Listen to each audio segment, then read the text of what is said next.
Protéger les plus vulnérables face au réseau de l'ombre. C'est samedi 8 août 2026 à Dosso. Autorités régionales, acteurs judiciaires, forces de sécurité et leaders communautaires se sont mobilisés autour d'un impératif. Faire barrage à la traite des personnes et tout particulièrement à celle des enfants. La traite des personnes est un crime honteux contre la dignité et les droits de la personne humaine.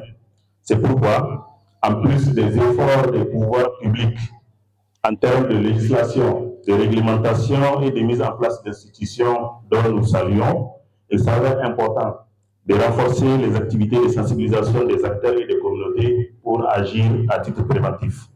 Dans ce contexte, les acteurs de protection de l'enfant, notamment les services étatiques, les ONG, les leaders communautaires, les forces de défense et de sécurité, jouent un rôle crucial dans la prévention et la prise en charge, d'où la pertinence de cette activité, afin de renforcer leur compréhension des défis, des enjeux, des facteurs de vulnérabilité exposant à la traite, tout en réfléchissant ensemble sur l'engagement communautaire.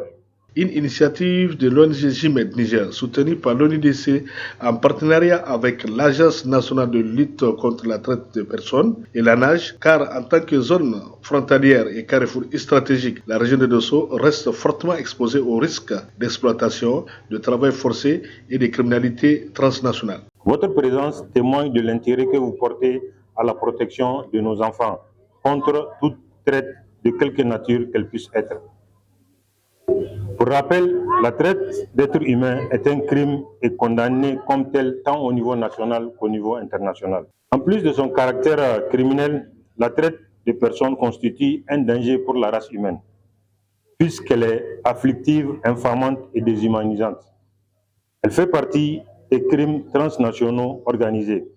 Donc, nous devons lui réserver une lutte transnationale et organisée aussi. Face à des trafiquants qui usent de nouvelles méthodes, notamment via les réseaux sociaux, la réponse se veut communautaire et intégrée. L'objectif, armer les acteurs du terrain pour mieux identifier les victimes, prévenir les pillages et appliquer le mécanisme national de référencement. Parce que la prévention passe aussi par l'art. La troupe théâtrale Bonferré et la troupe Soukabe ont illustré en scène les réalités du fléau. Une sensibilisation par la culture qui s'est achevée par des échanges interactif. C'est là un engagement collectif. À Dosso, la garde reste plus que jamais levée.